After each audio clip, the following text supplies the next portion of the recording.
apagada, algo que se encuentren de repente en un lugar idóneo para llevar una clase, ¿no? Si están en una oficina, en un escritorio, no hay ningún problema con que enciendan su cámara.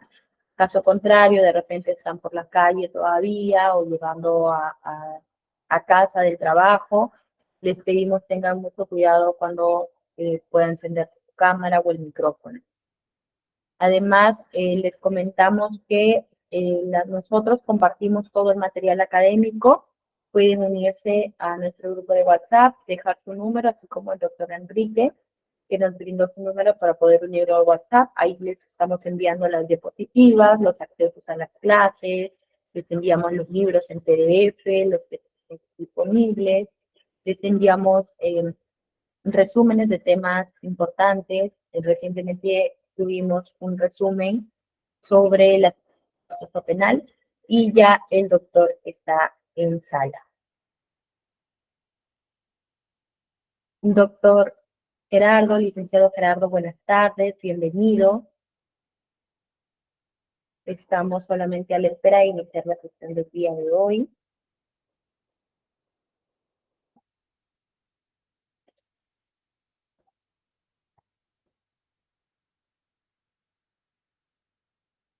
Los temas a tratar los tenemos en pantalla. Se va a hablar de allanamiento, de incautación desde la perspectiva policial, también sobre la detención preliminar judicial y sobre el informe policial solicitando medidas limitativas de derecho. Licenciado Gerardo, buenas tardes. Buenas tardes, Centro de Formación. Buenas tardes. Ya estamos a la espera de iniciar la sesión. Quedamos a su disposición.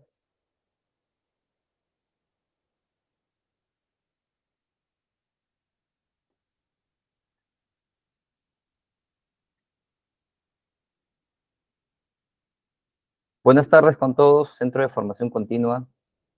Por favor, me confirman si es que se me escucha. Sí se le escucha, licenciado. Muy bien. Sean ustedes bienvenidos a la última sesión, del curso de especialización de actuación policial en el marco del proceso penal. El día de hoy vamos a desarrollar lo que compete a la fase final del proceso de investigación criminal, vale decir. Muy bien. Sin más preámbulo, vamos a proyectar las diapositivas para que pueda ser más ilustrativa la exposición.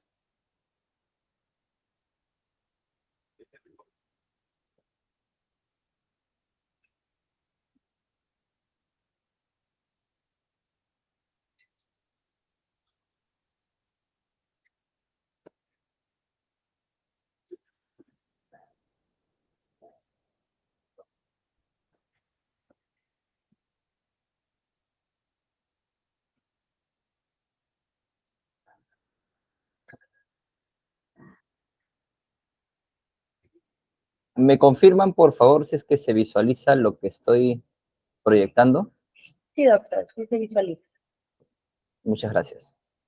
Bien, habíamos mencionado inicialmente en nuestras primeras dos sesiones que el proceso de investigación criminal inmerso y subyacente al proceso penal en su manifestación de la subetapa de diligencias preliminares, inmersa en la etapa de investigación preparatoria conforme a la Casación 2-2008 de la Libertad, Fundamento Jurídico 7, era realizado por el policía investigador, mal conocido como instructor policial, ya que el término instructor deriva del Código de Procedimientos Penales del año 1940, ¿no? Donde existía una etapa de instrucción cuyo juez instructor, que era el que dirigía esta etapa de instrucción en este viejo proceso penal, trabajaba de la mano con el policía e investigador, por eso que se le denominó instructor policial, ¿no? Pero como al ser un término ya desfasado propio del Código de Procedimientos Penales, yo prefiero utilizar el término policía investigador.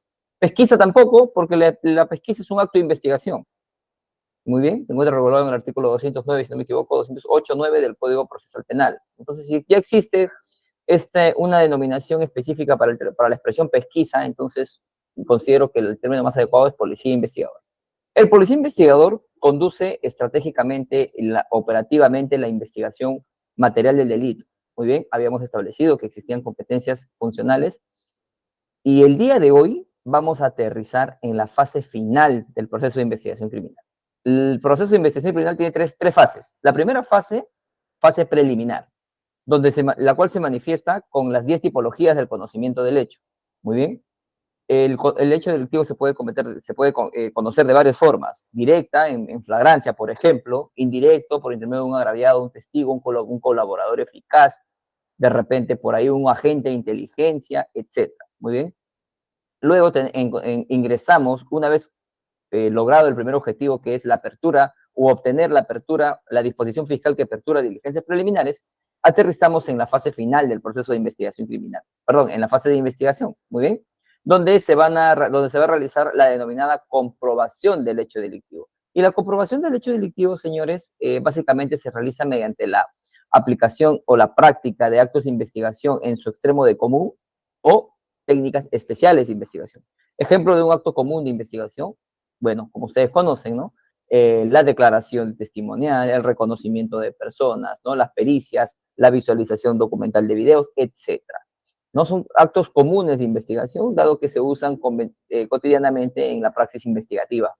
Y las técnicas especiales de investigación son aquellas, pues, que están reguladas como tales en la Ley 30.077, aunque también, pues, se encuentran espacio y regulación normativa en el Código Procesal Penal. Por ejemplo, la intervención de las comunicaciones telefónicas es, pues, una técnica especial de investigación en palabras de la Ley 30.077, pero no deja de ser una medida de búsqueda de pruebas y restricción de derechos en palabras del Código Procesal Penal, al igual que la videovigilancia. Muy bien. Al igual que el agente encubierto. En el Código Procesal Penal, se encuentra bajo la categoría de acto especial de investigación, mientras que en el Código Procesal Penal se encuentra al interior de la categoría, o la Ley 30.077 se encuentra bajo la categoría de técnica especial de investigación, pero no dejan de ser medidas de búsqueda de pruebas y restricción de derechos. Por ahí un primer punto. Muy bien. Yo prefiero dividir, es mi postura, dividir estas dos formas o estos dos tipos de actos de investigación de manera común y para delitos complejos o no convencionales. Lo clasifico en función al nivel o a la complejidad del caso al que se enfrente un investigador. ¿Por qué? Porque el Acuerdo Plenario 10/2019, que explica todo sobre técnicas especiales de investigación, hizo una doble división. Dijo: las técnicas tradicionales de investigación, a lo que yo denomino actos comunes de investigación, son actos de investigación que visualizan el pasado. Obviamente, una declaración testimonial visualiza el pasado, busca reconstruir hechos. Un reconocimiento de personas también, una pericia también, ¿no? Reconstruye. Y las técnicas especiales de investigación no visualizan el pasado, a diferencia de las técnicas tradicionales, sino que visualizan el presente y también lo que se puede suscitar en el futuro, como por ejemplo el programa criminal de una organización o banda criminal, ¿no? Bajo esta línea de ideas, yo no comparto esta postura. ¿Por qué? Porque las técnicas especiales de investigación, una de las técnicas es la intervención de las comunicaciones. Y como ya habíamos estudiado, una forma en que se manifiesta la intervención de las comunicaciones puede ser intervención de las comunicaciones en tiempo real, llámese escuchas reales, en tiempo real, en vivo, cuando la comunicación se suscita. Y otro extremo de la intervención de las comunicaciones es la obtención de registro histórico de llamadas telefónicas. Entonces, con el registro histórico de llamadas telefónicas, yo no voy a reconstruir el presente o el futuro, sino que ya estoy reconstruyendo parte del pasado. Entonces, no es tan cierto que las técnicas especiales de investigación única y exclusivamente sean para visualizar hechos cometidos en el presente y que tienen tendencia a seguir cometiéndose en el futuro, como por ejemplo el programa criminal, el proyecto delictivo de una organización criminal, el elemento teleológico, en palabras del Acuerdo Plenario 1/2017 de la Sala Penal Nacional. Muy bien.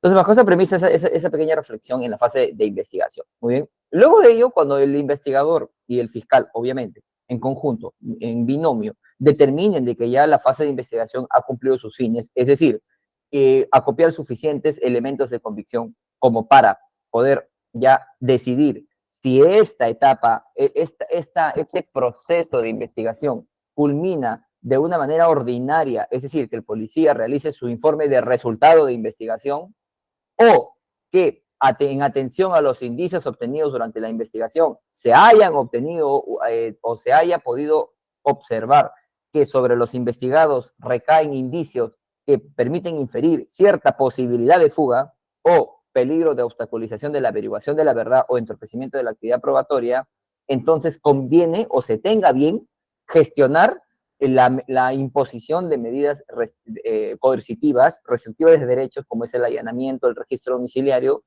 o de coerción procesal en su excepción, en su naturaleza personal, como es la detención preliminar judicial, y a su vez medidas de coerción real, como es la incautación, medidas en combo, o mega operativo, en palabras, ¿no?, de policiales.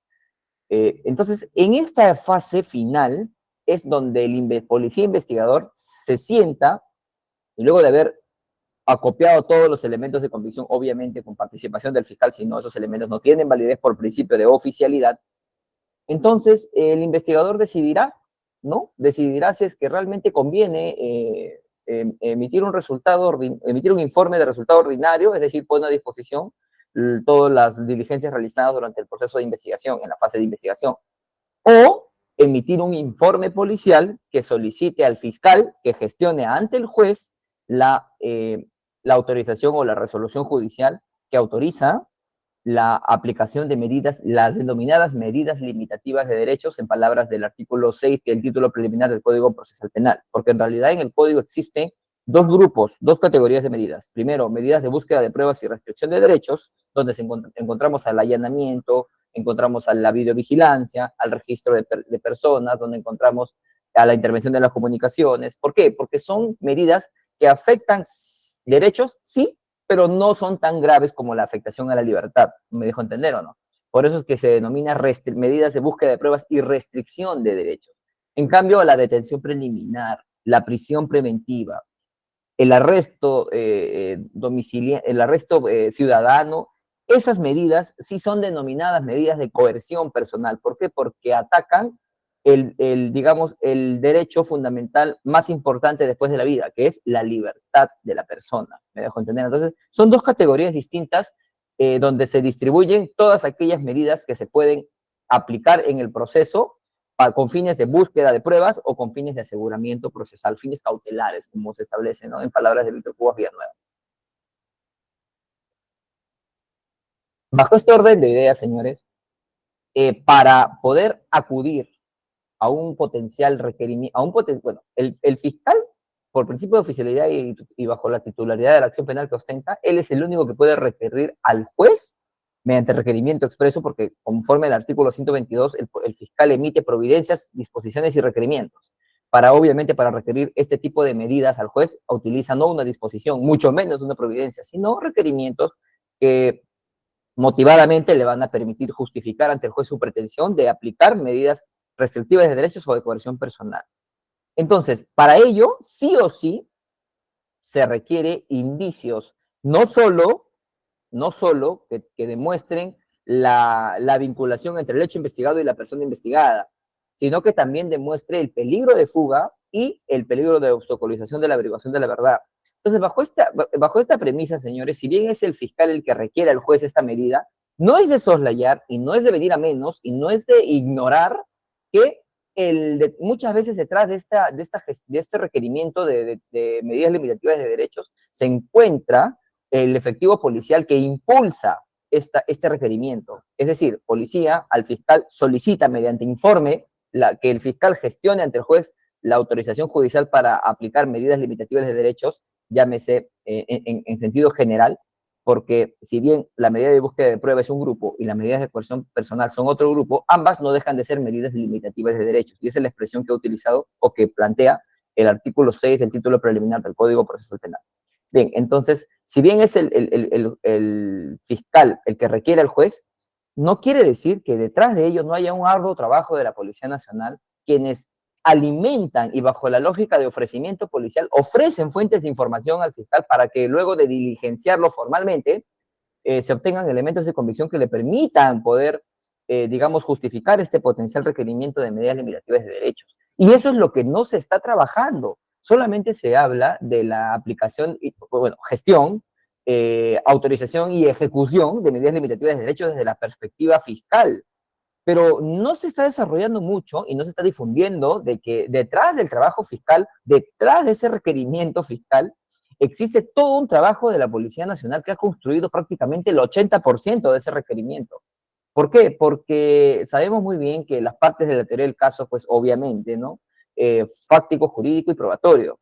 El fáctico se referido a los hechos muchas veces son planteados por la policía, que si es que el policía no planteaba esos hechos al fiscal, el fiscal nunca hubiera podido conocer algunos esos hechos, sobre todo vinculados a la comisión de delitos urbanos violentos, ¿no? Es decir, sicariato, robo agravado, extorsión.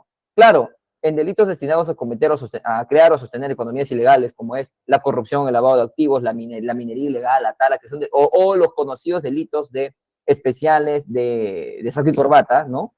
Obviamente, pues en ese tipo de delitos, cuando lo único que se requiere es revisión documental, requerimiento de información a entidades públicas, análisis pericial, pericias contables, y no se requiera mucho la aplicación de agente encubierto, videovigilancia, intervención de las comunicaciones, obviamente va a surgir una suerte de sensación de autosuficiencia por parte del representante del Ministerio Público, porque son, digamos, investigaciones de saco y corbata, ¿no? Donde no se requiere ir más allá que de la revisión documental o realizar actos de investigación que sí revisten complejidad, pero no revisten trabajo operativo de campo propio de la estrategia operativa del cual es titular el efectivo policial investigador, llámese instructor policial, aunque no esté de acuerdo con esa terminología, quien es el que dirige la investigación material del delito. De esta manera debe entenderse, ¿no? Por ejemplo, en un caso de extorsión y robo, extorsión, sicariato, organización criminal dedicada a la extorsión, el policía consigue los números de informantes, obviamente. Motiva, gestiona, hace su informe y lo solicita al fiscal que intervenga esos 8 números obtenidos por el efectivo policial que instrumentalizó la noticia mediante un acta de entrevista de informante y lo corroboró mediante un acta, digamos, o vinculó el número persona con un aplicativo YAPE, con un aplicativo CalLab, que ya hemos podido observar cuando tocamos el tema de la intervención de las comunicaciones. Me dejo entender. Ahí se manifiesta en ese caso la iniciativa policial para el proceso de investigación en la fase de investigación. Pero por supuesto que esto no va a suceder en un delito pues de lavado de activos, ¿no? En un delito pues digamos, de corrupción de funcionarios, donde obviamente muchas veces los mismos agraviados o los mismos testigos son los que entregan la información al señor fiscal o al efectivo policial para que a partir de ahí se realicen intervenciones de las comunicaciones históricas o inclusive ya existe un postulante a colaborador eficaz que simplemente va a brindar la información y esta se va a corroborar con revisión documental, con pedido de información a las entidades públicas. Entonces, lógicamente, en este tipo de casos vinculados mayormente al lavado de activos, delitos especiales, digamos, corrupción de funcionarios, delitos de saco y corbata, y no tanto delitos de campo urbano violentos, obviamente va a existir, como les menciono, una percepción de autosuficiencia por parte de la Fiscalía. ¿Por qué? Porque obviamente pues, no necesita recurrir la naturaleza del delito, no exige tanto el manejo de informantes y confidentes, no exige tanto digamos, el manejo del arte de fuentes humanas, ¿no? No exige tanto que un efectivo policial gestione la autorización judicial para realizar videovigilancias en un lugar cerrado, ¿no? No exige tanto que un efectivo policial investigador gestione la incorporación al proceso de un agente especial o un agente encubierto que él ha captado por propia iniciativa. Una vez escuché en una ponencia, no, que el efectivo policial no tiene injerencia en el proceso porque desconoce el derecho penal. Y si le preguntamos la diferencia entre receptación y lavado de activos, no lo va a saber. Por supuesto, porque no es su naturaleza profesional. Pero si le preguntamos también al señor fiscal cuál es el recurso de nulidad de la Corte Suprema, obviamente, que, digamos, autoriza o admite el uso de informantes y confidentes en el proceso penal, tampoco lo va a responder. ¿Por qué? Porque es un tema propio de la naturaleza profesional del policía que a él le corresponde conocer. Entonces, existen dos tipos de estrategias. La estrategia jurídica procesal eminentemente y a su vez también la estrategia operativo policial. Pero esta no debe entenderse como, digamos, que el efectivo policial recibe la disposición y realiza una declaración para realizar allanamientos mediante el uso de la fuerza o la presencia policial.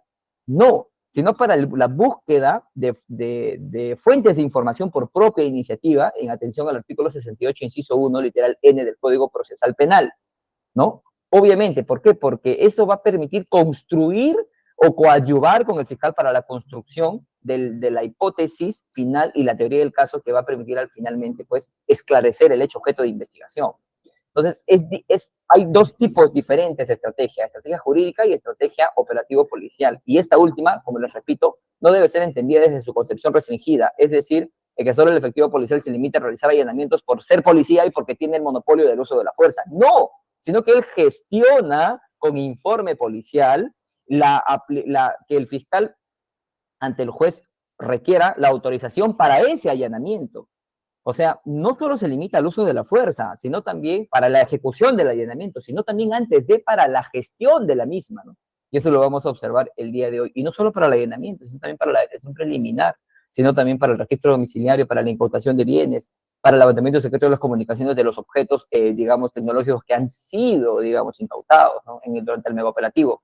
Todo ello vamos a desarrollar el día de hoy en la fase final del proceso de investigación criminal, que se encuentra representada por el informe final de investigación, pero en su manifestación de resultado ordinario y en su manifestación de coercitivo excepcional, dentro del cual existe una fase de ejecución judicial, que es donde se ejecuta las medidas limitativas autorizadas por el juez, requeridas por el fiscal, pero impulsadas por la Policía Nacional. Esa temática es lo que tenemos que poder y comprender para no soslayar la función de investigación criminal. Primero, el allanamiento domiciliario. El allanamiento domiciliario, señores, tiene requisitos de procedibilidad, uno, y a su vez tiene finalidades. Son varias las finalidades que cumple el allanamiento. Una de ellas es el de encontrar bienes delictivos o cosas relevantes, que es la finalidad, digamos, convencional a la cual nosotros, por la cual utilizamos este tipo de medidas, ¿no?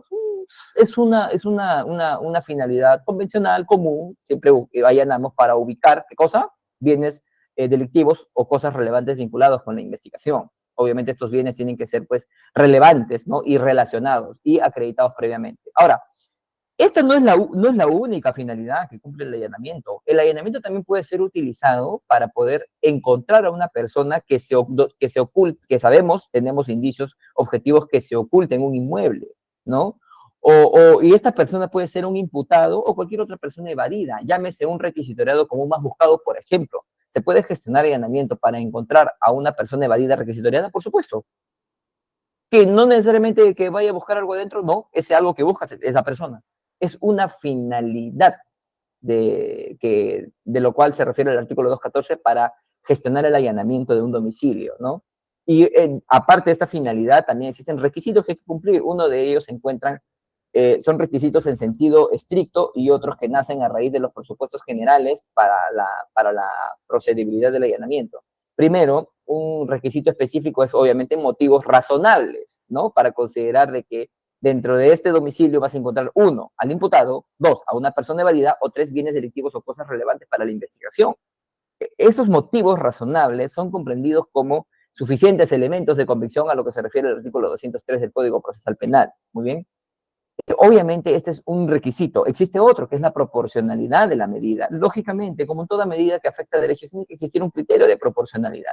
Y finalmente, el más importante considero, adicionalmente, en segundo orden, luego de los motivos razonables, es decir, indicios, objetivos o verosimilitud o base mínima incriminatoria. Entonces, bajo esta premisa también existe el requisito de previsibilidad, es decir, de que el fiscal, que es obviamente el que formula el requerimiento, le sea previsible, objetivamente, que le van a negar el acceso a ese domicilio y que por eso recurre a gestionar un allanamiento con orden judicial. Pero esta previsibilidad no debe ir en el requerimiento fiscal de decir, solamente no se limita a decir, considero que me es previsible de que no me van a dejar entrar. No, sino que tiene que estar justificado en datos objetivos.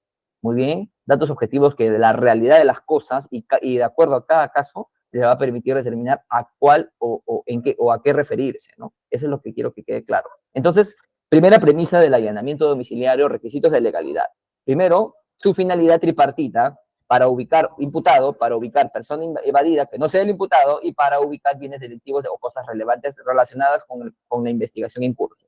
Esas son las finalidades que cumple el allanamiento. Y los requisitos encontramos que son motivos razonables, entendido como suficientes elementos de convicción en palabras del artículo 203 que regula los preceptos generales para las medidas de búsqueda de pruebas y restricción de derechos, y una de ellas es el allanamiento.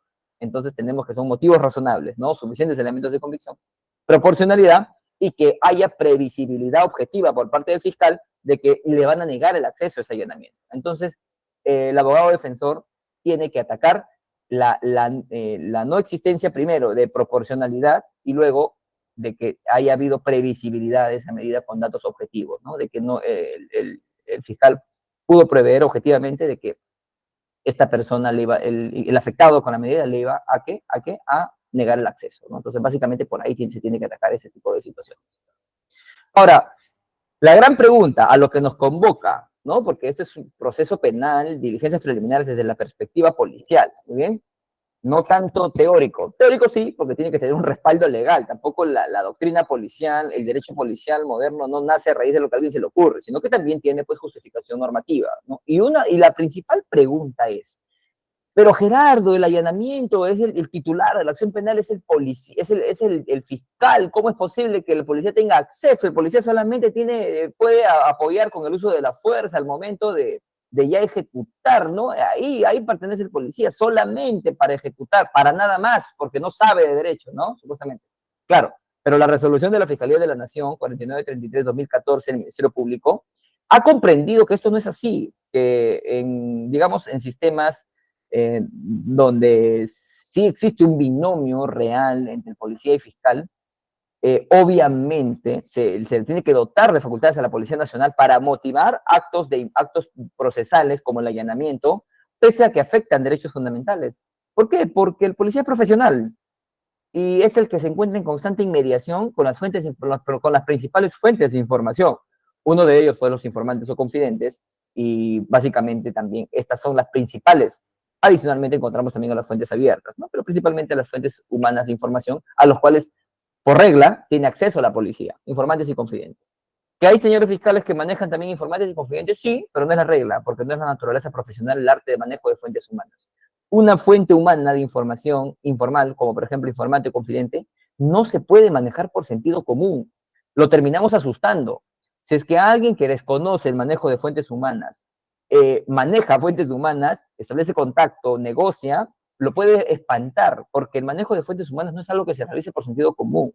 Es todo un arte.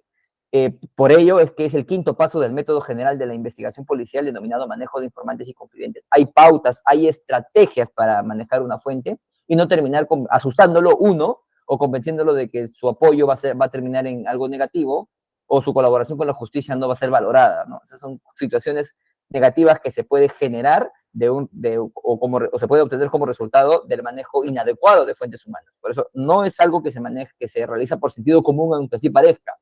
Hay infinidades de informantes que pudieron muy bien ser postulantes a colaboradores eficaces, pero por un mal manejo de fuente humana fiscal, los terminando o lo asustan, o no les toman el interés que corresponde, o no los manejan como debe de ser, y estas fuentes terminan arrepintiéndose y pese a que tenía mucha información, que podía ser testigo protegido, que podía ser postulante colaborador eficaz, terminan declinando y siguiendo su proceso como corresponde, ¿no?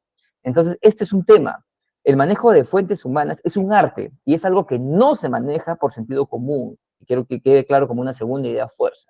Es algo que reviste todo un arte y experiencia investigativa que obviamente maneja el policía investigador, como regla. No quiero decir que un fiscal no pueda manejar fuentes humanas, pero no es la regla, es la excepción. Muy bien. Ahora, ¿el policía puede solicitar allanamiento? ¿Cómo es posible que tenga injerencia en un acto que va a revestir o que va a aterrizar en afectación de derechos fundamentales y tiene algo que ver necesariamente con el tema procesal estricto, en sentido estricto, ¿no?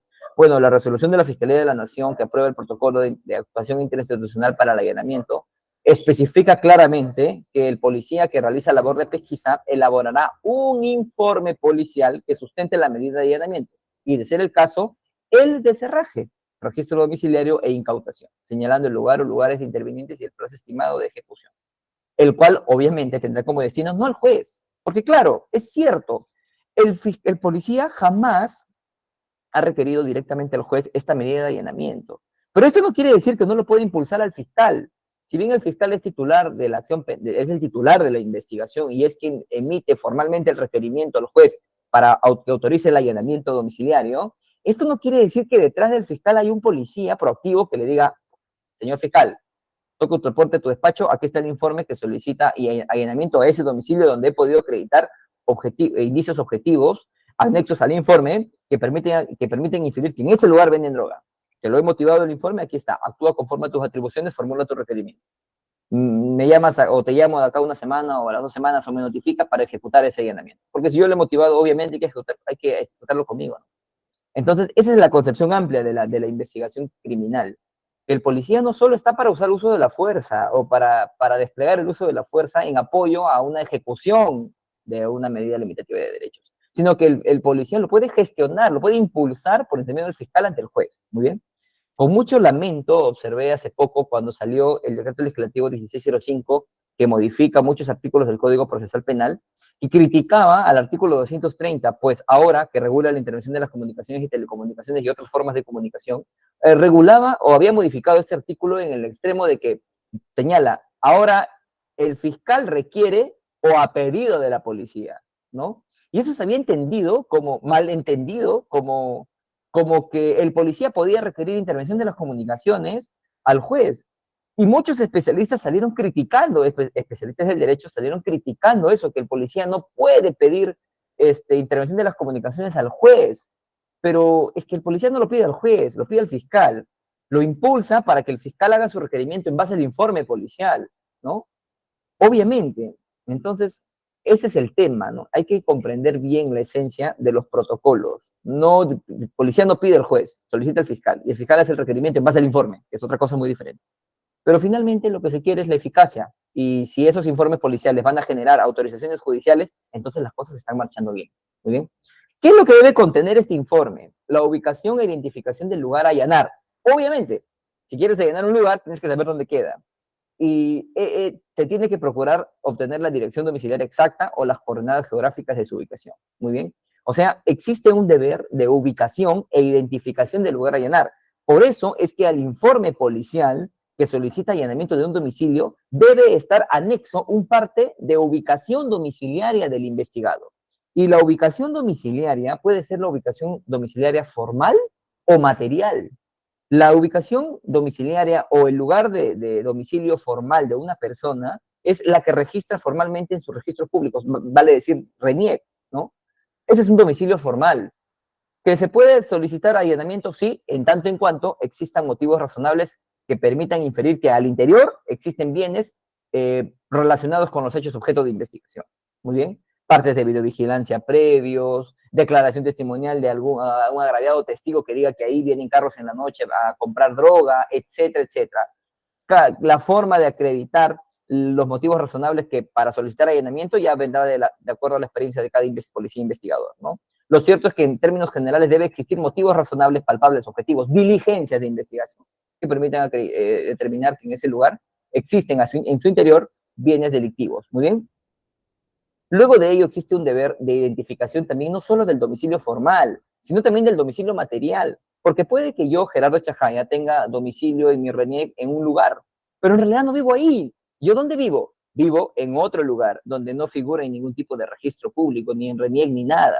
Es un lugar alquilado, pero tengo lugar de residencia ahí. ¿Dónde conviene que me allanen? ¿En la casa donde yo no vivo o en la casa donde estoy viviendo actualmente? Claro, algunos dirán los dos. Si tienes indicios para las dos casas, excelente. Pero si no, conviene allanar el lugar de residencia actual, que es el domicilio material de la persona. Muy bien. Y aquí tenemos que tener especial cuidado, porque como no nos acreditan nada, no existe ningún vínculo formal entre persona y casa, como que a diferencia de que de repente en su ficha de RENIEC figure el domicilio, el domicilio donde él se encuentra o registrado en su RENIEC, vale decir, tenemos que tener cuidado en acreditar la residencia, la residencia material. ¿Por qué? Porque, ¿cómo lo vinculamos? Si no existe ninguna vinculación formal en ningún documento. Entonces, ahí entra los partes de videovigilancia, donde se le observa a la persona entrar y salir de ese domicilio, obviamente permanentemente, para acreditar su residencia, ¿no? Entonces, de esta manera es fundamental acreditar que esa persona ha sido vista entrando y saliendo del domicilio para poder acreditar un allanamiento a un domicilio material del lugar de residencia, ¿no? Que no es tanto exigible en un domicilio formal, donde sí pues existe vinculación formal en algún documento como es el RENIEC, entre persona investigada y el domicilio objeto de allanamiento, ¿no? Entonces, eso quiero que por favor quede claro, ¿no? Ahora, ¿la policía puede solicitar allanamiento? Sí, en palabras de la resolución de la Fiscalía de la Nación 4933-2014, protocolo de allanamiento. Muy bien. ¿Y cómo? ¿Cómo tiene que materializar en el informe policial esta diligencia de allanamiento? ¿Cómo? ¿Qué es lo que tiene que acreditar? Este es un ejemplo de un informe, un pequeño extracto de un informe policial que se ha formulado, ¿no? Básicamente tiene que consignar del allanamiento, registro domiciliario e incautación de bienes delictivos. Nombre, apellidos, edad, DNI, de alias de la persona que considere, fulano, mengano, sultano, ¿no? Obviamente para efectos del allanamiento, la persona ya debe encontrarse debidamente identificada, debidamente individualizada, ¿no? Ubicación, identificación y características del lugar a allanar.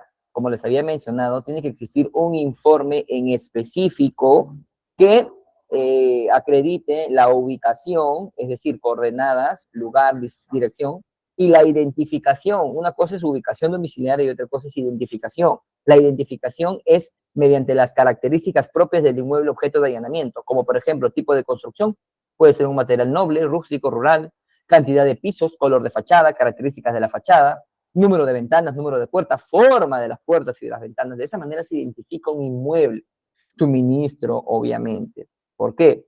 Porque si no podemos hacer que el fiscal caiga en error y terminemos allanando una casa que en realidad no era. Y eso es un problema, me dejo entender. Entonces siempre tiene que existir muy bien especificado en el informe policial la ubicación del predio y la identificación del mismo. Y esto yo lo recomiendo realizarlo en un cuadro, como usted lo tiene al frente, ¿no? Que permita, pues, visualizar y de manera ilustrativa cuál es el objeto, el domicilio objeto de allanamiento y así evitar confusiones. Muy bien. La incautación. Al igual que el allanamiento, señores, al igual que el allanamiento, el mismo protocolo establece que Eh, adicionalmente al allanamiento, ¿no? El policía puede solicitar al fiscal que gestione ante el juez la autorización del descerraje, que significa el allanamiento con violencia, en palabras sencillas, ¿no? Que cuando no te quieren abrir la puerta, rompes la puerta. Muy bien, registro domiciliario y también puede solicitar la incautación. Y esta incautación debe ser, digamos, a pedido policial en el extremo de la incautación instrumental, que se refiere a objetos relacionados con el delito, que sean instrumentos o objetos del delito, pero que tengan como fin probar los hechos investigados. Muy bien. También el policía tiene facultades para solicitar incautación cautelar, que tiene ya como finalidad, digamos, tiene otra finalidad, ¿no? Que es ya asegurar el pago de la reparación civil, etcétera, ¿no?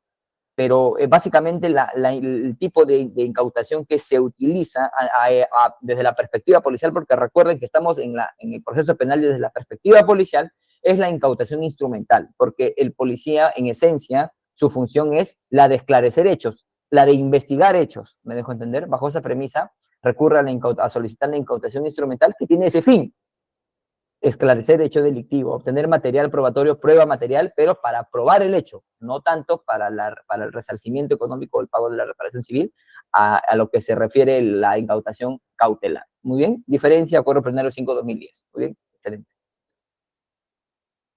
¿Cómo materializa el policía el pedido de incautación mediante informe? Definitivamente tiene deberes. Igual tiene deberes. ¿Deberes de qué? Deberes de identificación y no tanto de ubicación, porque sí se puede gestionar la incautación instrumental de un bien que constituye instrumento del delito, ¿no? Pero este bien tiene que estar netamente identificado y no necesariamente ubicado, simplemente que sea bien identificado y que se pruebe que este bien se utiliza para cometer delito, facilita la comisión del ilícito penal y su consumación, instrumento del delito, o es un bien sobre el cual ha recaído el delito, un vehículo robado, por ejemplo, ¿no? Objeto del delito es el objeto sobre el cual recae la acción delictiva. Entonces, bajo esta premisa, al igual que la descripción, identificación y ubicación de un inmueble, para el allanamiento, tiene que realizarse la misma descripción ilustrativa para lo que se pretende incautar, un objeto, puede ser un vehículo, por ejemplo, me dejo entender. Y todo esto tiene que estar plasmado correctamente distribuido en el informe policial que solicita allanamiento e incautación de bienes.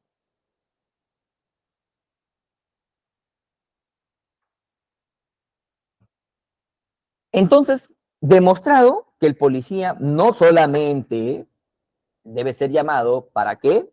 para ejecutar un allanamiento gestionado por el fiscal, sino que el policía es un impulsor de medidas limitativas de derechos y así se lo permiten los protocolos, mediante el instrumento oficial de comunicación institucional policial, que es el informe policial.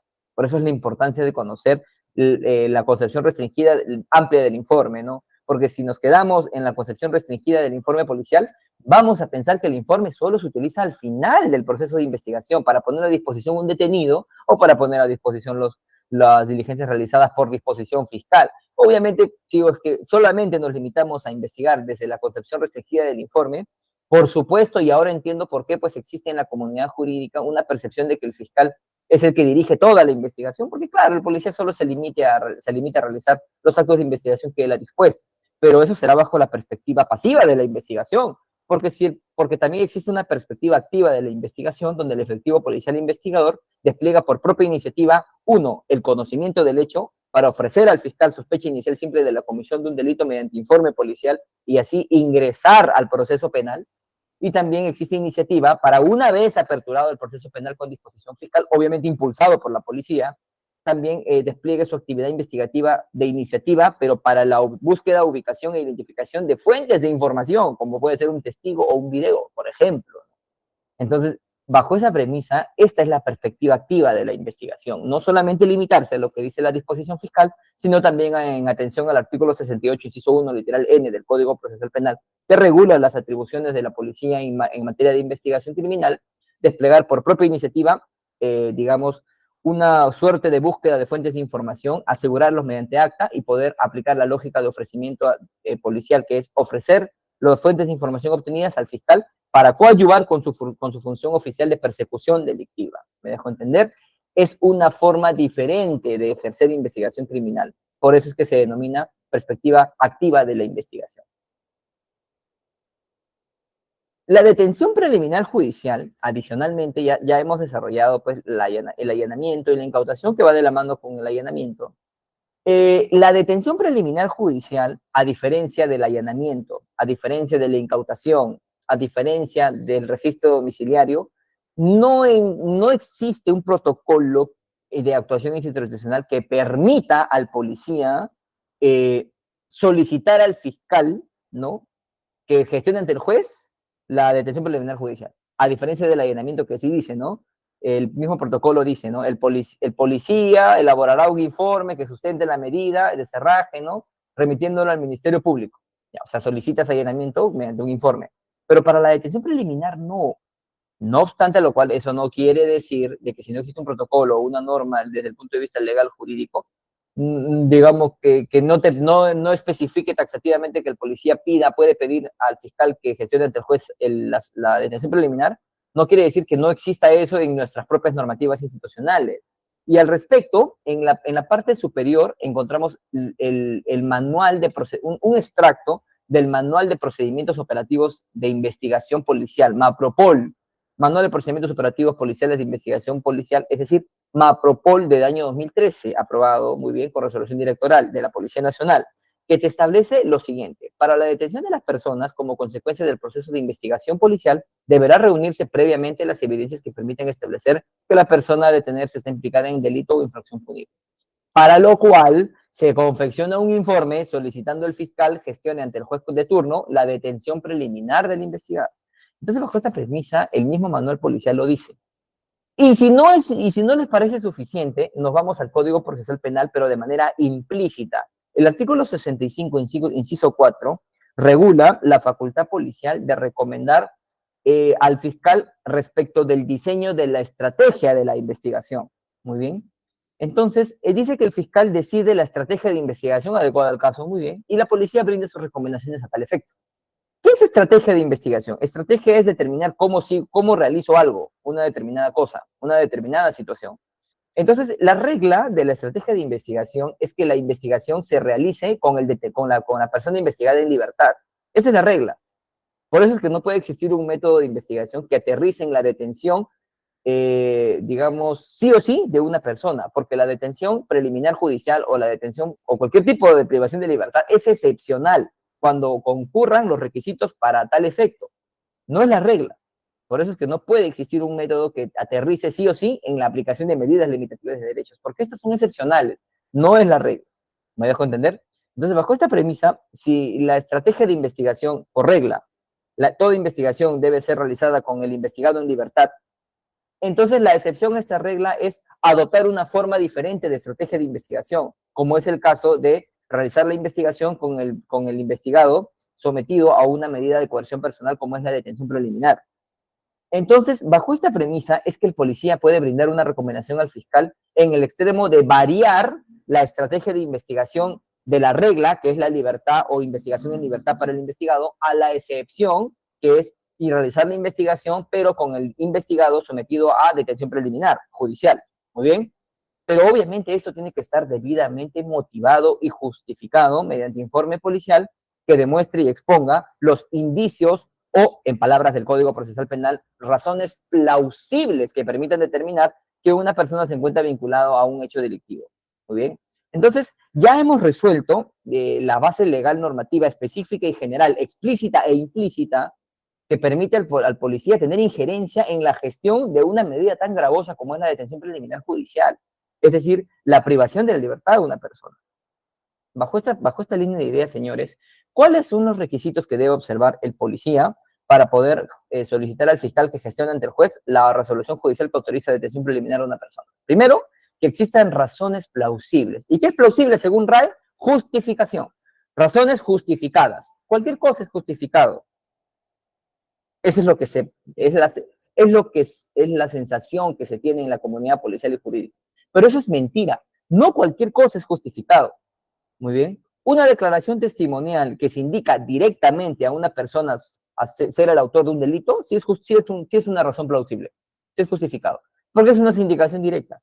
Un reconocimiento físico de personas también. Un video, un audio transcrito también. Una comunicación telefónica también. Por eso es que todo ese tipo de diligencias o actos de investigación, sean comunes o técnicas especiales, sirven para acreditar el primer requisito para obtener la resolución de detención preliminar judicial, que son razones plausibles para determinar que una persona se encuentra vinculada a un hecho delictivo. Muy bien. Luego, este no es el único requisito. Otro es, obviamente, que el delito investigado, su extremo mínimo legal de la pena, sea superior a 4 años, ¿no? Y que se desprenda cierta posibilidad de fuga. No el peligro de fuga en sentido estricto y extremo como la prisión preventiva, solamente es cierta posibilidad de fuga. O sea, cualquier indicio mínimo pues, que permita acreditar de que esta persona, si es que se entera de la investigación, va a intentar fugar. Y obviamente los criterios para acreditar el peligro de fuga o la posibilidad de fuga es la ausencia de arraigos, ¿no? Peligro de fuga se acredita con existencia de indicios que permiten inferir la ausencia de arraigos. Primero, arraigo laboral, arraigo domiciliario, arraigo familiar, y ahora, bueno, a raíz del caso Aníbal Torres, el denominado arraigo social, ¿no? Es decir, una persona conocida tiene menos probabilidad de fugarse porque todo el mundo lo conoce, ¿no? Entonces, bajo esa premisa surge la doctrina del arraigo social. Muy bien. Y adicionalmente a ello, de razones plausibles, peligro de fuga en cierta posibilidad en un estándar menor al de la prisión preventiva, existe también el requisito de obstaculización de la averiguación de la verdad, o sea, que tenga que existir indicios objetivos de que esta persona va a obstaculizar la investigación. Uno de ellos, por ejemplo, puede ser que tenga actos tendentes a la corrupción de funcionarios, ¿no? Conductas o comportamientos proclives a caer en corrupción de funcionarios, digamos, comprar peritos, a intimidar testigos, muy bien. Puede pasar de que en un caso se esté investigando un delito A, pero por su parte, independientemente, este investigado se le pudo intervenir en una comunicación donde él se demuestra de que esta persona tiene un comportamiento proclive a la corrupción de funcionarios, por ejemplo, ¿no? Un caso ajeno, a un hecho aislado al que estás investigando, pero logras intervenir telefónicamente también. Acabo de pasar la luz roja, me pararon, pero no te preocupes, ya lo solucioné, ya arreglé. Conducta tendiente a la corrupción de funcionarios, a corrompir funcionarios. Entonces, esto también puede ser obtenido como un indicio indirecto de obstaculizar la averiguación de la verdad. Da indicios del comportamiento del investigado. Muy bien, eso es lo que tiene que... Y así, obviamente, tiene que acreditarse en el informe policial que solicita al fiscal que gestione ante el juez la medida limitativa de derechos. Muy bien. En ese sentido, señores, finalmente el policía, habiendo satisfecho los requisitos que establece el artículo 14, que regula el allanamiento con deserraje, el artículo 261 que regula la detención preliminar judicial, el artículo también 214 que le permite, acompañado con el allanamiento, registrar domicilios, y el artículo 216 y 18 que regula la incautación en su naturaleza instrumental, es que puede formular un informe motivado solicitando a esa persona que vive en ese domicilio y que tiene escondido tales cosas que el juez autorice la resolución judicial para armar el operativo de detención preliminar y allanamiento con deserraje, ¿no? Muy bien. ¿Y esto qué sucede si es que cuando esto se ejecuta y se incauta teléfonos celulares, laptop, iPad, pero la resolución solamente te permitió entrar, te permitió entrar e incautar, porque eso fue lo que pediste? ¿Podrás luego visualizar esa información? Complicado. Por eso es que adicionalmente al allanamiento, detención preliminar, registro domiciliario personal e incautación de bienes, lo que se debe también solicitar es la intervención al secreto de las comunicaciones de todo aquel instrumento tecnológico que haya sido incautado durante el operativo policial. Muy bien.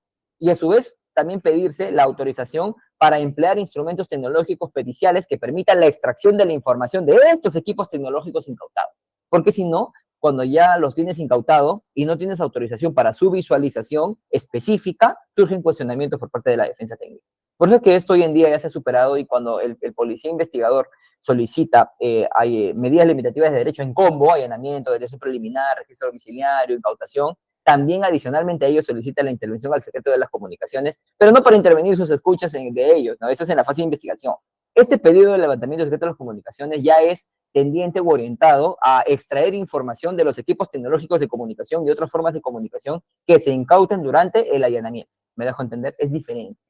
Y obviamente en el informe policial, como debe individualizarse a la persona, porque uno de los requisitos, aparte de razones plausibles, aparte de pena, prognosis de pena 4 años, aparte de peligro de fuga, cierta posibilidad de fuga, aparte de peligro de obstaculización de la averiguación de la verdad, debe existir un requisito fundamental, que es obvio, que el investigado se encuentre debidamente individualizado, con sus nombres, apellidos, edad, DNI, sexo, lugar y fecha de nacimiento, etc. Entonces, aquí se debe formular un cuadro, ¿no?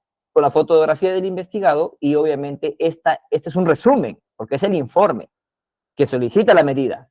Pero adjunto a este informe madre, vamos a denominarlo, existe un informe específico que, digamos, acredita cómo es que llegaste a identificar a una persona. A una persona se le puede identificar de varias maneras. Se le puede identificar mediante videovigilancia. Por ejemplo, sabemos quién es, sabemos que el investigado es Gerardo, que sale todos los días de esa casa, pero no sabemos cómo se llama Gerardo. Ah, pero salió y abordó un vehículo de placa SGQ980. Consultamos en Sunar, salió su nombre, Gerardo Chajaya Luyo. Ah, ya lo tengo investigado. ¿Cómo? Mediante videovigilancia. Otra forma, no tiene carro, lo hago intervenir. Sale, gestiono lo que se denomina operación especial de inteligencia en su modalidad de intervención táctica.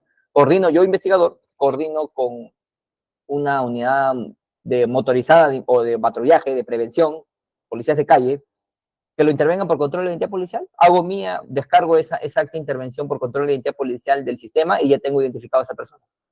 Pero tengo que gestionar su intervención, ¿no? Y obviamente no lo voy a hacer yo, porque yo soy de investigaciones, no soy de... O que también se podría, ¿no? Pero es mejor hacerlo siempre por alguien de patrullaje para que se note una intervención espontánea y no dirigida a identificar a una persona, ¿no? Porque si no, el integrante de la organización criminal o banda puede alertarse de que existe una investigación en contra. Y sabemos que este tipo de investigaciones son siempre inaudita pars, es decir, sin conocimiento de las partes, pero no por ocurrencia o del fiscal y del policía, sino porque el artículo 68, inciso 3, del Código Procesal Penal ha establecido el sentido amplio o la concepción amplia del secreto de la investigación, que sí o sí el fiscal requiere que el fiscal lo decrete por el tiempo prudencial que dure la investigación, ¿no? Es la concepción amplia del secreto de la investigación. Porque también existe la concepción restringida que se encuentra en el artículo 324 del Código Procesal Penal, que diferencia reserva y secreto de la investigación, y el secreto de la investigación lo expresa en sentido de solo 20 días y para ciertas actuaciones o diligencias prorrogables por 20 días más. Pero una banda u organización no se desarticula en ese tiempo. Entonces, por eso que los fiscales de crimen organizado usualmente se apegan a la doctrina de la concepción amplia del secreto de la investigación, que se encuentra regulada en el artículo 68, inciso 1, lo cual les permite investigar a una persona sin que exista o sin que surja el deber de notificación, porque está decretado como secreta la investigación. Pero finalmente, al finalizar esta investigación, obviamente el policía tiene que emitir un informe mediante el cual ha logrado el fin de las diligencias preliminares, que es identificar al imputado.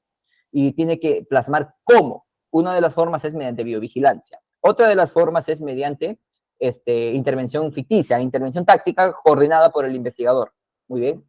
Eso no lo coordina el fiscal. Por eso eso es lo que yo quiero que ustedes comprendan, ¿no? Esto es estrategia operativa de la investigación. Esto es gestión de la investigación. No solamente el policía es llamado para medida para deserraje, para romper la puerta. No. También gestiona e impulsa con conocimiento técnico legal que este allanamiento con deserraje, que esa resolución de autorización de allanamiento con deserraje sea obtenida. Y es algo que no se está desarrollando mucho. Bueno, ya lo estoy desarrollando en una colección de libros que estoy sacando sobre medidas limitativas de derechos, gestión, diligenciamiento y ejecución. Sobre ahí, bueno, ahí trato videovigilancia, todas las medidas que están en este caso, en esta exposición, también intervención de las comunicaciones, el proceso de colaboración eficaz y todo lo que, donde el policía tenga injerencia técnico-operativa. Muy bien. Entonces, bajo esta premisa, también continuando, solo se puede investigar, mejor dicho, se puede identificar por videovigilancia, o no solo se identifica por videovigilancia, por intervenciones ficticias, sino también por escuchas telefónicas. Sucede que a veces estamos interviniendo el teléfono de una persona X, que solo lo tenemos conocido como Alex Gerardo, pero resulta que en un momento él hace un delivery a una pollería y dice, hola, soy Gerardo Adolfo Chajaya Luyo de DNI tal, para dirección tal, un corte de pollo. Identificado, solito, simplemente hay que hacer nuestra esa acta de recolección de las comunicaciones y esa nada más no nos va a servir para acreditar delito, pero sí para identificarlo y cumplir el requisito de individualización al cual hace referencia el inciso 1, literal A, inciso 1 del artículo 261 del Código Procesal Penal, que regula pues la detención preliminar judicial, como ustedes lo pueden observar. Muy bien. Bien, dicho esto, esta es la participación del policía investigador en el proceso de investigación criminal como una suerte de alguien que impulsa primero la apertura de diligencias preliminares, como explicamos en la sesión 1, mediante un informe policial, construyendo sospecha inicial simple, legalmente, claro, no inventando. Segundo, cuando ya logró el primer objetivo de aperturar el caso, también obteniendo por propia iniciativa fuentes de información que bajo la lógica de ofrecimiento policial va a ser ofrecido al fiscal para su diligenciamiento, y finalmente, pues, decidiendo en qué momento, obviamente en un trabajo conjunto y binomio con el fiscal, decidiendo en qué momento ya ese caso está maduro y ya merece, primero, solamente emitir el informe de resultado ordinario donde pongo a disposición como policía todo lo que he hecho en la etapa de diligencias preliminares al fiscal, y el fiscal formalizará investigación, formulará acusación directa, lo que él considere, o acudir a la vía excepcional, que es la aplicación de medidas limitativas de derechos, lo cual se gestiona también mediante informe policial, el cual reviste la estructura. Solo el asunto les he mostrado porque la estructura puede llegar a tener 1000 hojas, 1800, depende de la cantidad de imputados y depende de la cantidad de hechos delictivos a los cuales se encuentra pues uno imputando, ¿no? Un ejemplo del cuerpo del informe, primero, punto A, requisito de individualización. Se cita el informe policial realizado mediante el cual se logró identificar a ese imputado, ¿no? Y ahí en el informe se plasmará si se identificó por videovigilancia, por intervención táctica o por escuchas telefónicas, por ejemplo. También luego se plantea, luego de haber satisfecho el requisito de individualización, en el informe policial se plantean las razones plausibles que vinculan al investigado con los hechos de robo, por ejemplo, es un caso de robo, ¿no? Y estos hechos muchas veces pueden ser, y esto se acredita respecto del delito fin, las razones plausibles acreditan el delito fin y también el delito madre, que es el delito de organización criminal o banda propiamente, ¿no? Que son delitos de peligro abstracto, de tendencia interna intensificada, acuérdense. Entonces, bajo esa premisa también se tienen que distribuir los elementos de comisión, o bueno, razones plausibles, para ser más técnicos, obtenidos durante la etapa de diligencias preliminares, para poder clasificar este elemento, esta diligencia me sirve para probar el delito fin. En el hecho 1, robo o extorsión. Ya, este otro elemento, esta escucha que no se corroboró, no me sirve para probar delito fin, pero sí me sirve para probar concertación y permanencia en el tiempo y coordinación delictiva. Va, pero para la acreditación, va como razón plausible, pero no para extorsión, sino para organización criminal, para tal o cual imputado en tal o cual hecho. Entonces, imagínense, distribuir en un informe policial, digamos, primero, imputado, hecho y razón plausible. Y dentro de razón plausible, tienes que distribuir cuál es para el hecho delito fin o para el delito de organización o banda criminal, que son de peligro abstracto. O sea, imagínense cuando hay 10 imputados y 15 hechos. Son informes de 1000 hojas. Entonces, bajo eso, ahí, ¿ustedes creen que el fiscal se va a poner a decir no, que no califiques? Al contrario, por favor, califica, porque me vas a ayudar. Así esté mal, no sé, pero ayúdame. ¿Por qué? Porque es bastante. Y eso es el binomio policía-fiscal que debe de existir. Esa es la forma en que debe comprenderse el binomio policía-fiscal. Muy bien. Por supuesto que cuando haya un delito o un solo hecho, ¿no? O el caso sea de saco y corbata que solamente lo lleva el fiscal de lavado de activos o especializado en corrupción de funcionarios, por supuesto que va a existir una sensación de autosuficiencia de trabajar solo, ¿no? Y que el policía solo está para llamarlo y que rompa la puerta para el allanamiento, ¿no? O llamarlo para que ejecute la detención preliminar como requisitoria. Claro, desde la perspectiva pasiva de la investigación y obviamente, pues porque es un delito de saco y corbata donde no requieres esta expertise investigativa más allá de solamente requerir documentación a las entidades del Estado, realizar pericias, sí, contables en el extranjero, diligencias en el extranjero, sí, reviste complejidad, pero no esa complejidad operativa para lo cual sí se requiere el complemento del policía investigador, estratega operativo y gestor de la investigación y de todo el proceso de investigación criminal en sí. Muy bien, señorita moderadora, he culminado con la parte de medida limitativa de derechos, que es la fase final de la investigación, del proceso de investigación criminal, y quedo a disposición de los participantes de repente para alguna consulta, con todo gusto para poder absolverla. Muchas gracias, doctor. Ha sido una excelente disertación. Vamos a ver si alguno de los participantes tiene alguna consulta que realizar. Puede encender su micrófono o de repente escribir la consulta en el chat para poder darle lectura.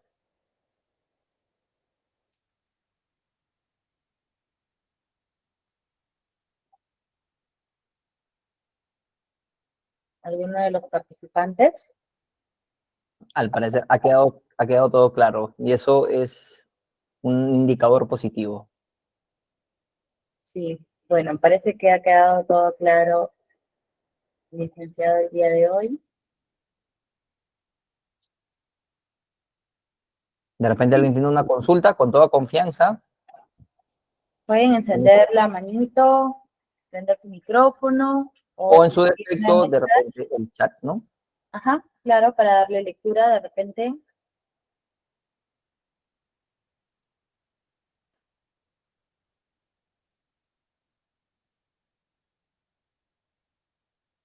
Parece que ha quedado todo claro, estimado. Ha sido una... Aquí tenemos una consulta de Geraldine Martínez. A ver. Sí, muchas gracias por la disertación, doctor. Está muy bonita, bastante clara. Había comentado sobre la figura o bueno, los informes respecto a al colaborador eficaz, ¿no? Sobre las diligencias preliminares, medidas limitativas. Quizás nos pueda dar un alcance sobre los informes que se realizan respecto al agente especial, cuando se solicita la participación de un agente especial. Por supuesto, gracias por la pregunta. En principio hay que diferenciar la figura del agente especial con el agente encubierto. Muy bien. Agente especial, una persona, que puede ser cualquier persona, no necesariamente un policía, ¿ya? Que se infiltra a una organización. Y el agente encubierto es un efectivo policial. Hay sendas discusiones porque hoy en día se ha implementado otros dos subtipos de agente. Uno, el agente revelador, y otro, el agente virtual, ¿no? Discusiones al respecto, sí, pero básicamente esa es lo que existe teóricamente en el artículo 341 del Código Procesal Penal. Muy bien. Luego de ello, lo primero que tiene que hacer un efectivo policial al captar, que usualmente un agente especial antes de formalizarse como agente especial es un informante, usualmente, o un ciudadano colaborador, pero es una fuente humana informal. Cuando toma conocimiento de él, lo primero que tiene que hacer es un acta de entrevista. En esa acta de entrevista, que no es una declaración, simplemente deja constancia de que esta persona conoce y tiene posibilidades de infiltración, es lo primero. Como tiene posibilidades de infiltración, obviamente va a servir como un potencial agente especial. Luego de ello, tiene que en ese acta de entrevista hacer ver de que esta persona se encuentra dispuesta a infiltrarse. Básicamente esos dos puntos. Primero, que tiene posibilidad real de infiltración y segundo, de que tiene voluntad propia de infiltrarse a la organización criminal.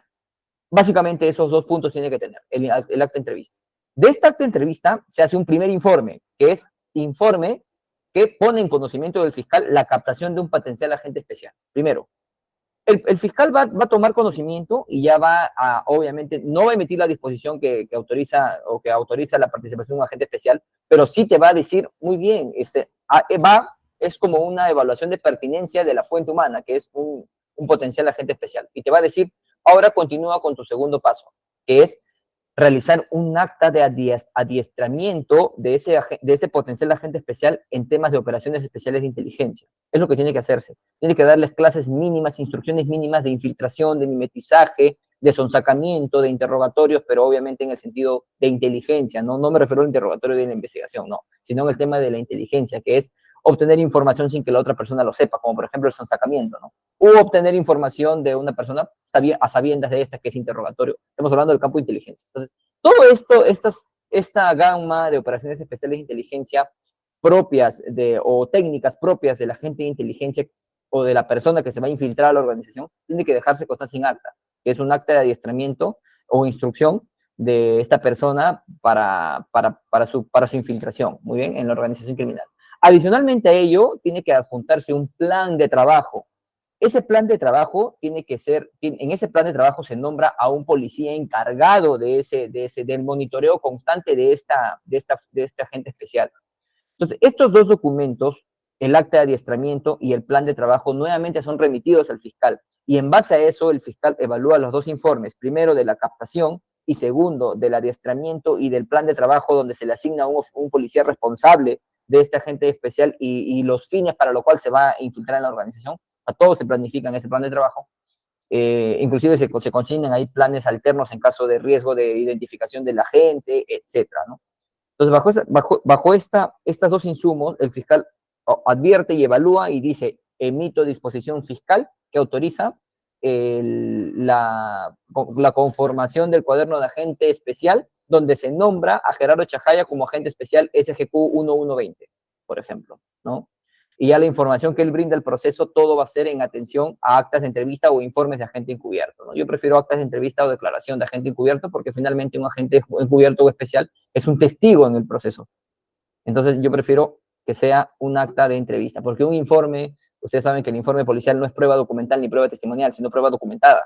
Entonces siempre yo recomiendo no informes de agente especial, sino que la gente yo recabarle su información con una declaración testimonial, porque finalmente es un testigo material, y también, o en todo caso, reservírsela mediante actas de recepción de información de agente especial o encubierto, con firma y con participación del representante del Ministerio Público. Entonces, básicamente, ese es el procedimiento que se realiza para poder formalizar a un agente especial o potencial agente encubierto. Y siempre tienen que tener en cuenta que el protocolo que establece agente especial y agente encubierto, lamentablemente, en su procedimiento señala de que el agente encubierto o especial no debe tener, ni siquiera dice antecedentes policiales. Por ese lado diríamos que las denuncias normal, ¿no? No dice referencias policiales, o sea, te cerró el camino para todo. No debe tener ni una mancha, ni una denuncia, ni nada en el sistema judicial, policial o penal, porque eso sería un impedimento para que esa persona sea constituido como agente especial o agente encubierto. Básicamente esa sería la respuesta a su pregunta, señorita Geraldine. Muy bien, si alguien tiene otra consulta, con todo gusto.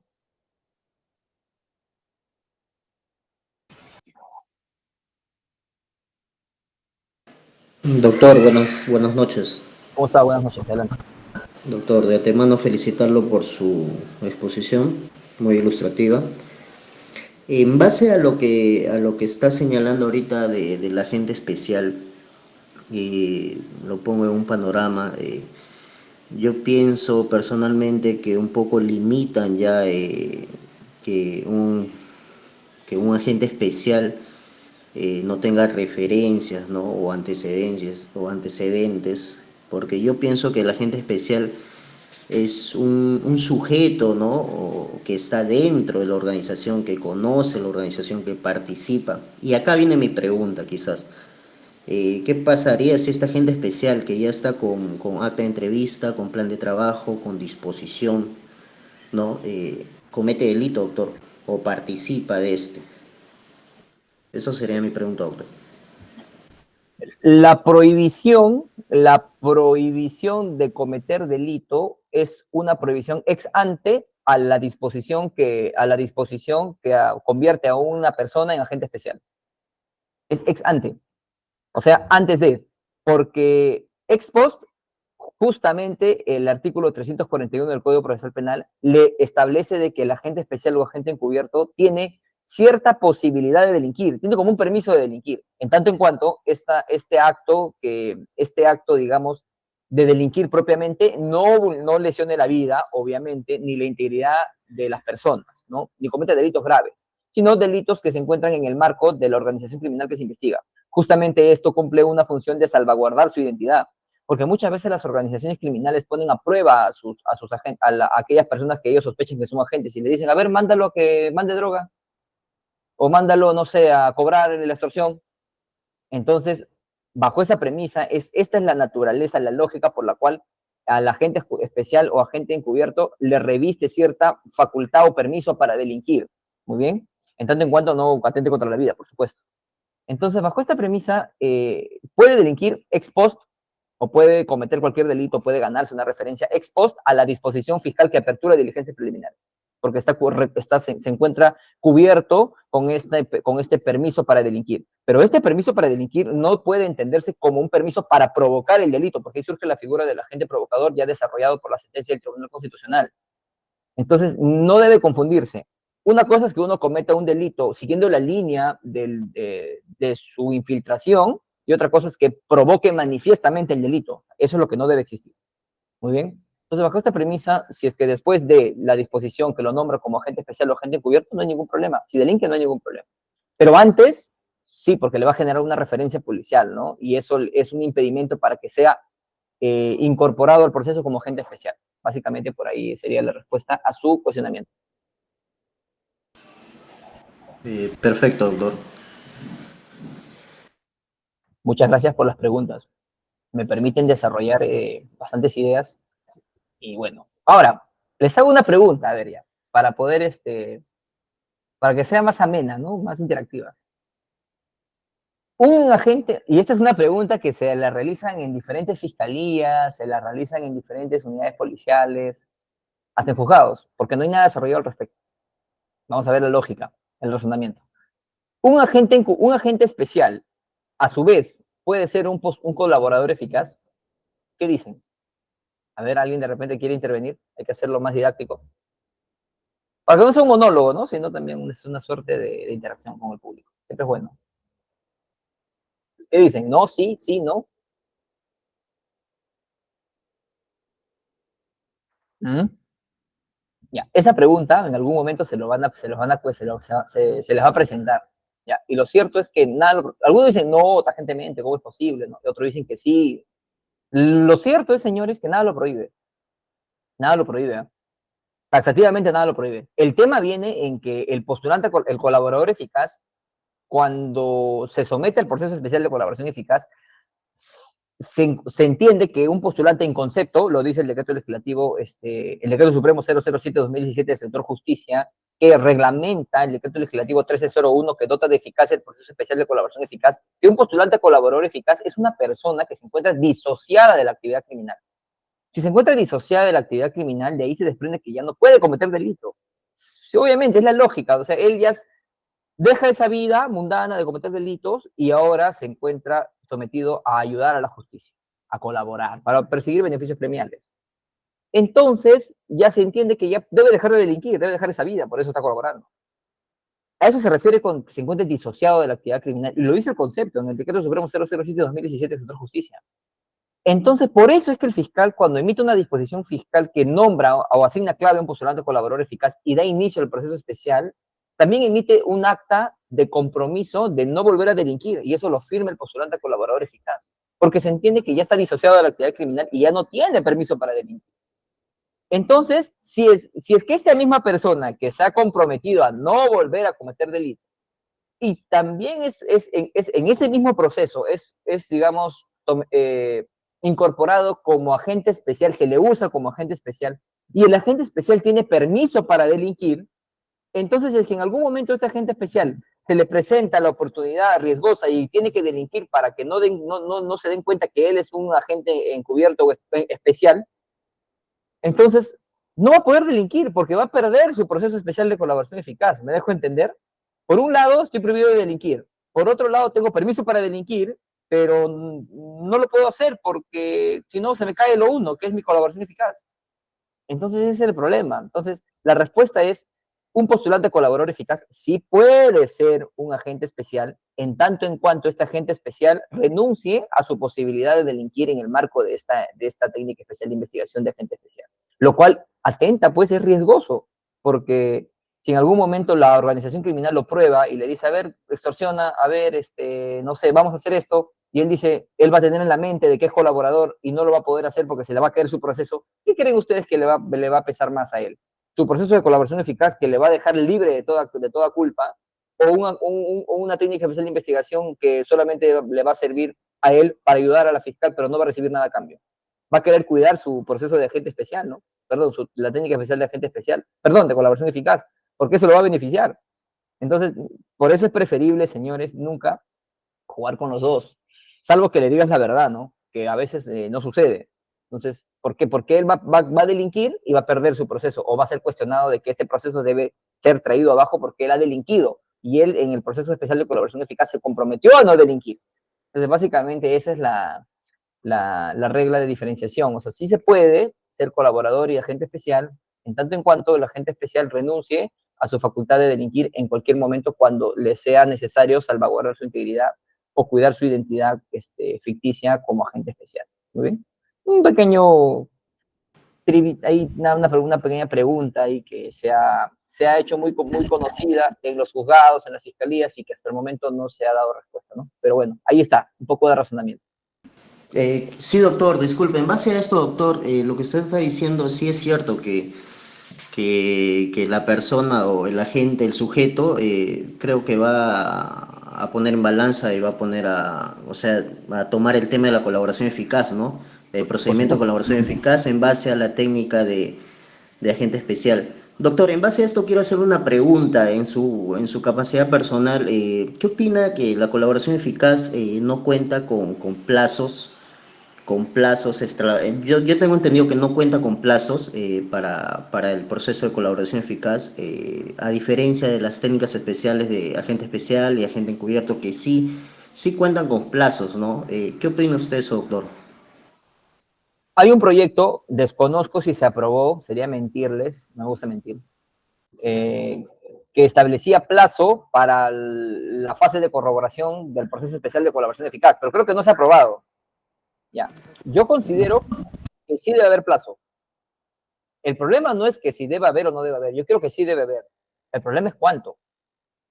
Entonces, bajo esa premisa, yo considero que en caso de alta complejidad, como aquellos delitos vinculados al crimen organizado, sobre todo a la corrupción de funcionarios en altas esferas de poder, sí se exige, pues, sí se necesita un plazo prudencial para la corroboración de las delaciones vertidas por el postulante colaborador eficaz. Considero yo que debe ser pues, 8 meses,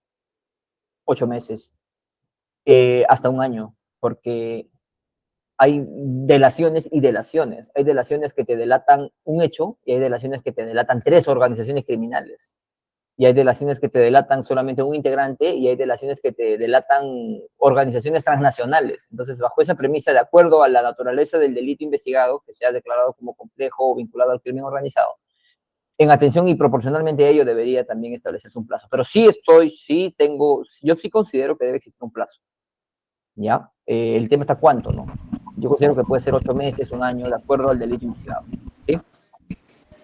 Sí, doctor, hasta actualmente el decreto 1301 no establece plazo. Sí, Así es, no está establece. una propuesta en el Congreso, Así es. pero no fue establecido. Personalmente también pienso que debería haber plazos, doctor. Muchas gracias, Así es. doctor.